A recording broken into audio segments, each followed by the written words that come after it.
जहाँ डाल डाल पर सोने की चिड़िया करती है बसेरा, वो भारत देश है। दोस्तों नमस्कार। वरुण आर्ट्स में आप सभी का स्वागत है।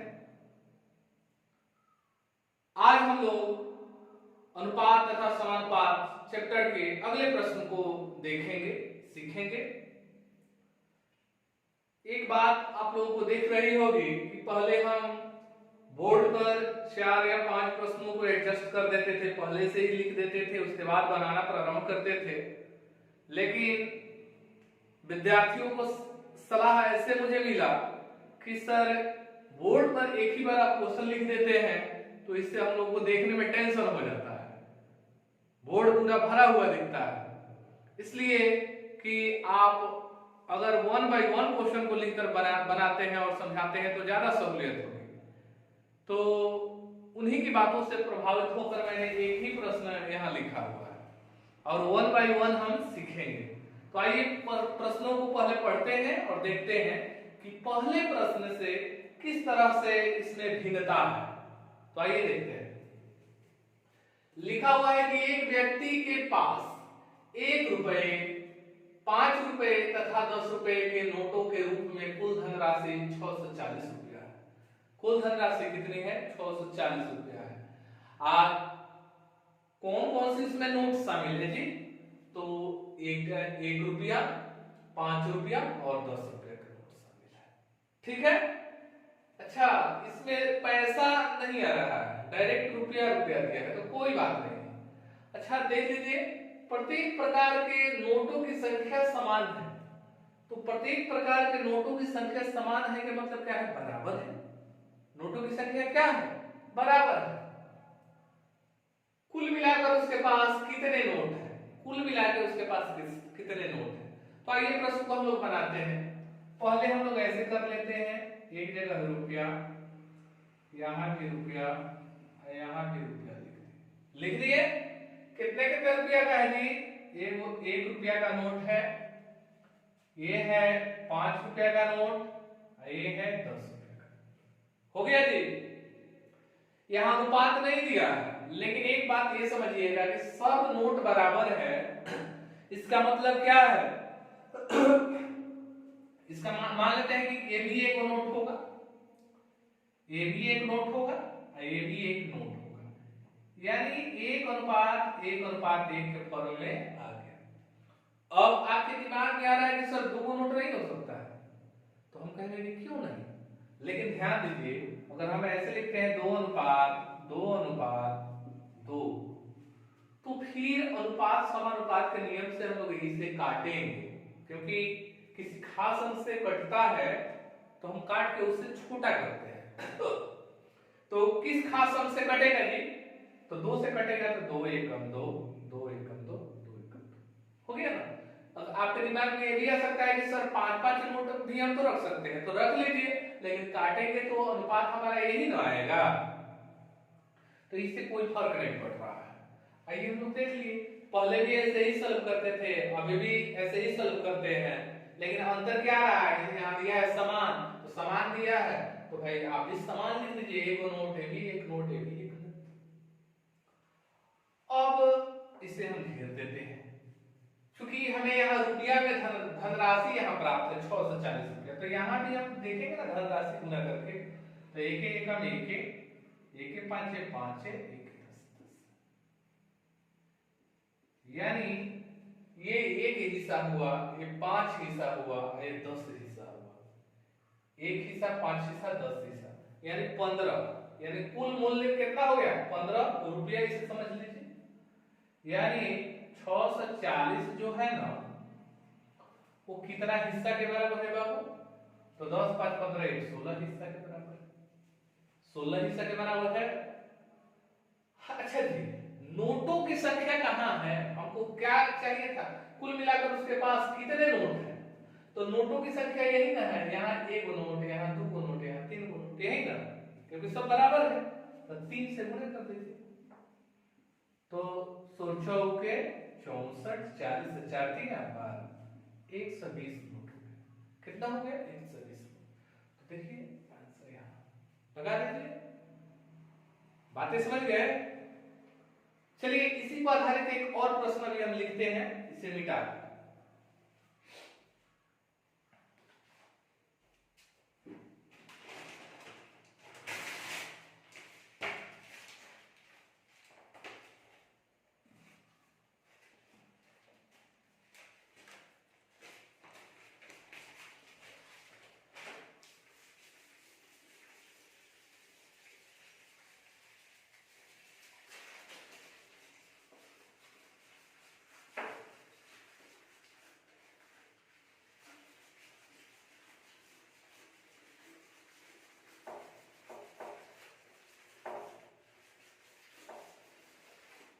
तो चलिए शुरू करते हैं। प्रॉब्लम ये है कि मुझे अकेला ही वीडियो बनाना है, रिकॉर्ड भी करना है, बोर्ड भी मिटाना है, तो इसलिए थोड़ी सी दिक्कत आ रही है, लेकिन फिर भी आप लोग इस बात को समझ रहे हैं ना। आइए देख लीजिए। अगला क्वेश्चन ये है कि एक आदमी के पास एक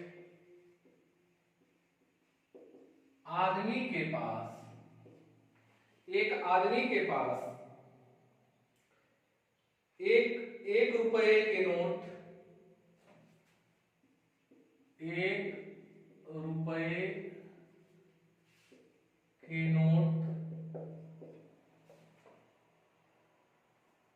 5 रुपए के नोट,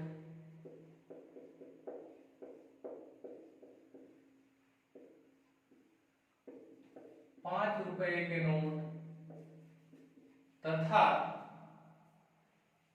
10 रुपए के नोट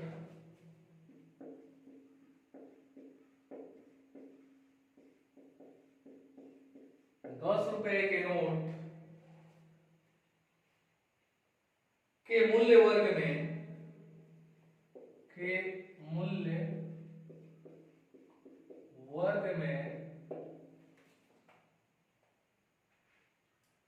480 रुपया है, 480 रुपया है। ठीक है। नोटों की संख्या समान है, नोटों की संख्या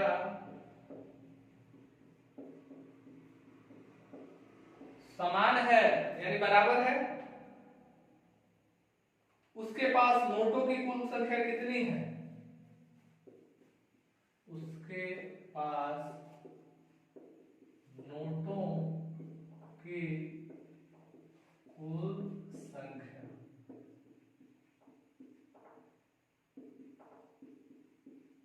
कितनी है? ऑप्शन ले लीजिए। 80, 90, 60, 75। 80, 90, 60 और 75। चलिए क्वेश्चन को हम लोग सॉल्व करते हैं। लिखा है कि एक आदमी के पास 1 रुपए के नोट, 5 रुपए के नोट तथा 10 रुपए के नोट के मूल्य वर्ग में 480 रुपया है, यानी 480 रुपया है, जिसमें 3 तरह के नोट शामिल है। एक 1 रुपया का है, एक 5 रुपया का है, एक 10 रुपया का है। नोटों की संख्या समान है, बराबर है। उसके पास नोटों की कुल संख्या कितनी है? आप पाइएगा कि पहला वाला क्वेश्चन और इस क्वेश्चन में अंतर एक ही है कि यहाँ मूल्य वर्ग में अंतर है, वहां मूल्य कुछ अन्य था, यहाँ मूल्य कुछ अन्य है। फिर भी हम लोग बनाते हैं। यहां लिखेंगे रुपया, ये कितना रुपया का नोट है? 1 रुपया, 5 रुपया का, 10 रुपया का नोट है। 1:1 के अनुपात में ये है क्योंकि सब नोट की संख्या बराबर है। अब यहां देखेंगे कितना रुपया है जी बाबू? 480 रुपया है। ठीक है। अब देखिए, अब हम इसको क्या है कि गुना कर लेते हैं कि कितना मूल्य का है। तो 1 अब 1 5 5 6, 1 10 10, ये मूल्य आ गया, इसका वैल्यूएशन आ गया। ये भी तो मूल्य है ना, तो मूल्य की तुलना मूल्य से होता है। तो 10 और 5 15 1 16, ये 16 हिस्सा के बराबर है, तो बटा 16 कर देंगे। अब आपको क्या निकालना है, उसके पास नोटों की कुल संख्या चाहिए था, तो सब बराबर है ना, एक एक एक, ये भी एक है, ये भी एक, ये भी एक, तो कुल मिलाकर कितना हिस्सा, 3 हिस्सा, तो गुणे 3 कर देंगे, 16 48 33 9, तो 90 हो गया। तो ये 90 क्या हो गया, कुल नोटों की संख्या हो गया, ये कुल नोट की संख्या कितना हो गया, 90 हो गया। बातें समझ में आ रही है? अब इसको तुलना भी करेंगे ना, आइए साबित करके भी दिखा देते हैं कि देखिए 30-30 रुपया का नोट है सब, 30-30 रुपया का है ना जी। अगर 1 रुपया का अगर नोट होगा, 30 को नोट है 1 रुपया का, तो कुल इसका मूल्य 30 रुपया हुआ। अगर 30 नोट है 5 रुपया का, तो कुल एक कितना मूल्य का हो गया बाबू, तो 3 5 15 150। अगर 30 को नोट होगा 10 रुपया का, तो ये कितने का हो गया बाबू, 10 रुपया। अब सबको जोड़ेंगे तो 480 रुपया आ जाएगा। देखिए जोड़ लीजिए, 0 5 3 8 3 1 4, 480 आ गया। इसका मतलब है कि हम लोग जो बनाए हैं वो करेक्ट है। ये बातें हम समझाने के लिए आपको हम यहाँ लिखे हैं, इसका कोई तुक नहीं है, बस मुझे केवल समझाना था कि जो हम लोग आंसर फाइंड किए हैं बिल्कुल सत्य है। चलिए ठीक है, तो फिर इसी के साथ हम लोग अगला क्वेश्चन देख रहे हैं।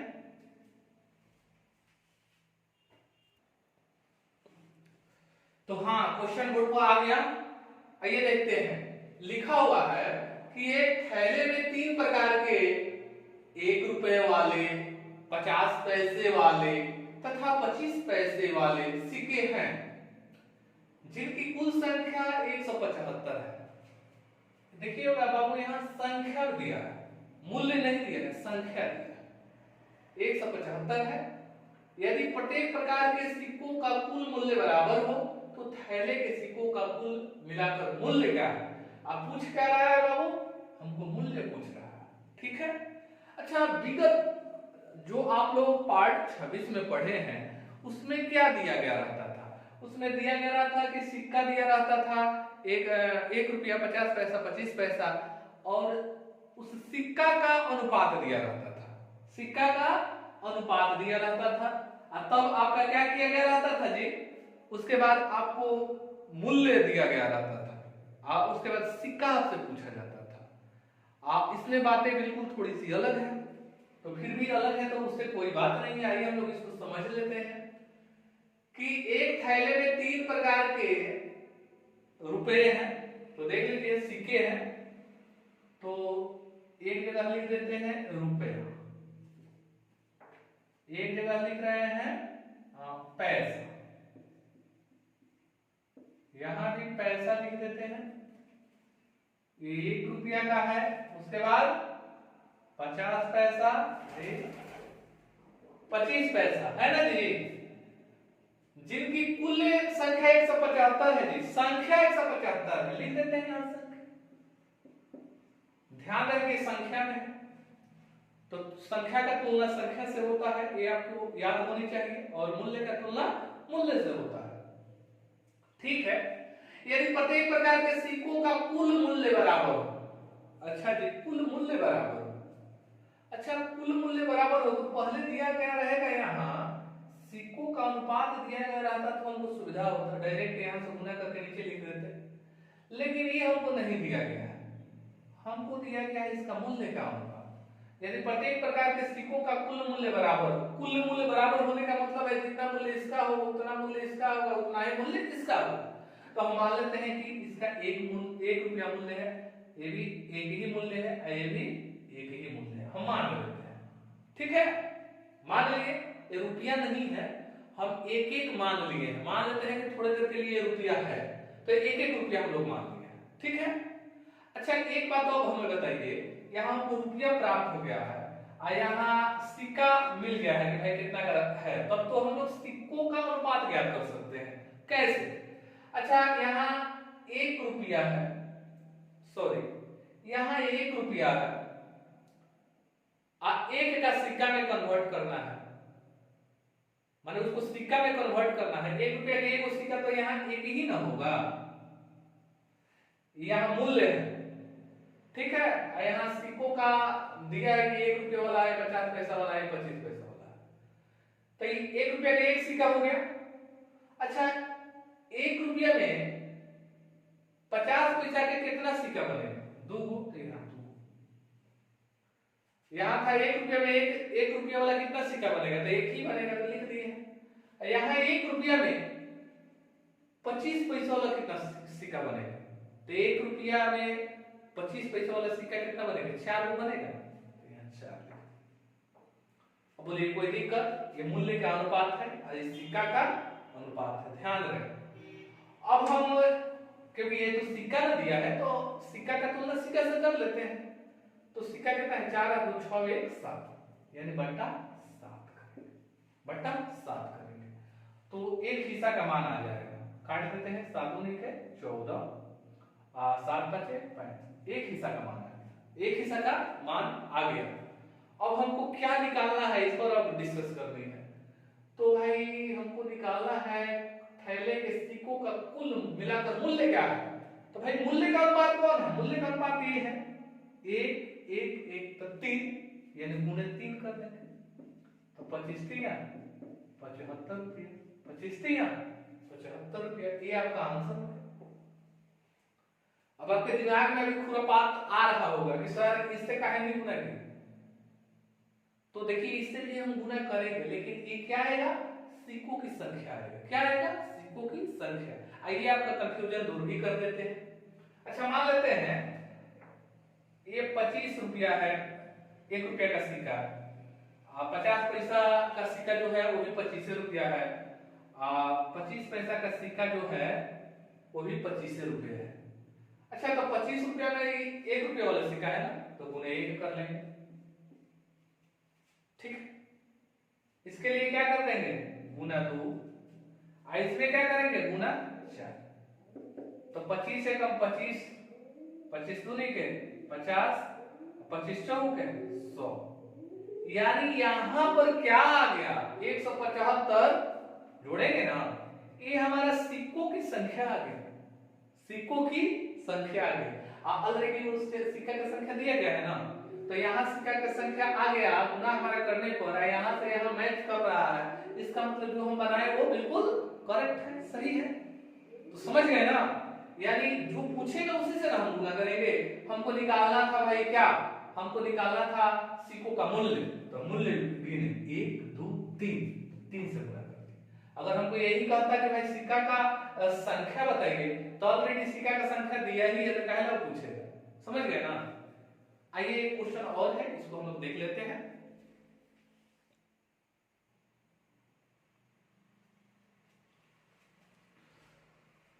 हाँ, तो बोर्ड पर क्वेश्चन आ गया और हम लोग समझते हैं। लिखा हुआ है कि एक बॉक्स में 1 रुपए 50 पैसे और 25 पैसे के 280 सिक्के हैं। प्रत्येक प्रकार के सिक्कों के मूल्य 8:4:3 के अनुपात में है, तो 50 पैसे के सिक्कों की संख्या बताइए। कोई बात नहीं, आइए देख लेते हैं कौन कौन सिक्का है जी। यहाँ रुपया, यहाँ पैसा, यहाँ पैसा। तो भाई 1 रुपया का है, ये 50 पैसा का है, ये 25 पैसा का है, ठीक है। कितना सिक्का है? 280। ध्यान रखिएगा सिक्का के रूप में यहाँ दिया हुआ है, मूल्य नहीं है। तो सिक्का है, सिक्का अगर यहाँ दिया रहेगा तो ऑप्शन में मूल्य पूछेगा, ठीक है। और मूल्य भी पूछ सकता है, सिक्कों की संख्या भी पूछ सकता है, कोई दिक्कत ना है, ठीक है। प्रत्येक प्रकार के सिक्कों के मूल्य 8:4:3 के अनुपात में है, तो 50 पैसे के सिक्कों की संख्या बताइए। कोई बात नहीं, मूल्य किस अनुपात में? 8:4:3। तो मूल्य का अनुपात हम नीचे लिख लेंगे 8:4:3, क्योंकि मूल्य हम लोग यही लिखा करते हैं। अब देखिए मूल्य का जब अनुपात यहाँ दिया है तो संख्या बदल लेंगे ना। तो यहाँ 8 रुपया है, 8 रुपया है, किस रूप में है? तो 1 रुपये वाला सिक्का के रूप में है। तो कितना सिक्का होगा? 8 को, तो 8 हो यहाँ। यहाँ 4 रुपया है, किस सिक्का के रूप में है जी? तो 50 पैसा का। तो 1 रुपये में 2 को 50 पैसा बनता है ना, तो 4 रुपये में कितना बनेगा 8, तो यहां 8 लिख देंगे। ठीक है। अब 3 रुपया को 25 पसाही में बदलना है, तो 3 रुपया में कितना 25 पैसा बनेगा जी, तो 1 रुपये में 4 25 पैसा बनता है, तो 4 3 12, यानी 12 हो गया। ठीक है। अब देखिए ये सिक्का का 280 सिक्का दिया हुआ है टोटल, ये सिक्कों का अनुपात है 8:8:12। ये हम कटाएंगे नहीं, डायरेक्ट जोड़ देते हैं, तो 12 8 20 8 28 बटा 28 करेंगे तो एक हिस्सा का मान आएगा। ठीक है। तो एक हिस्सा का मान हमारा कितना आया 10। क्या आया 10। अब हमको क्या निकालना है, ध्यान रखिएगा, तो हमको निकालना है 50 पैसे के सिक्कों की संख्या निकालना है, मूल्य नहीं निकालना है, सिक्का निकालना है। तो 50 पैसे का सिक्का, तो इसमें पहले देखिएगा कि कौन मूल्य का अनुपात है, कौन सिक्का का अनुपात है, तो ये जो है मूल्य का अनुपात है और ये जो है वो सिक्का का अनुपात है। तो भाई हमको सिक्का निकालना है ना 50 पैसे का, तो 8 तो गुने 8 कर देंगे तो 80 सिक्का हो जाएगा। कितना सिक्का हो जाएगा 80। तो 80 कहां है, लगाइए, ये आपका आंसर हो गया। अगर गलती से आप यहां गुना कर देते हैं 4 से, तो बाबू क्या होगा कि ये 10 चौका 40 हो जाएगा, तो ये 40 रुपया होगा। 40 क्या होगा रुपया होगा। ठीक है। 40 रुपया को 98 में बदलना होगा तो कितना कितना 98 बनेगा जी 80 रुपया, तो है ना। तो वही बात है। तो आपसे जो चीज पूछेगा वही चीज आप निकालिएगा। तो आपको ध्यान रखना है कि ये नीचे वाला मूल्य का अनुपात है, ये वाला हमारा सिक्का का अनुपात है, और जो क्वेश्चन में जो दिया रहेगा उसी के अनुरूप हम लोग बनाएंगे। तो उम्मीद करते हैं कि आप लोग को समझ में आया होगा, और संभवतः ये मान लीजिएगा कि अनुपात और समानुपात का ये लास्ट वीडियो है। ठीक है। और हो सकता है कि अगर मुझे लगेगा कि एक दो वीडियो और बनानी चाहिए तो बनाएंगे, लेकिन ये मान के चलिएगा कि ये लास्ट वीडियो है। ठीक है। तो अच्छा लगे तो बिल्कुल लाइक शेयर सब्सक्राइब करते रहें और अधिक से अधिक मित्रों को शेयर करें, ताकि वरुणाइड मैथ्स की फैमिली का विस्तारीकरण हो सके। ठीक है।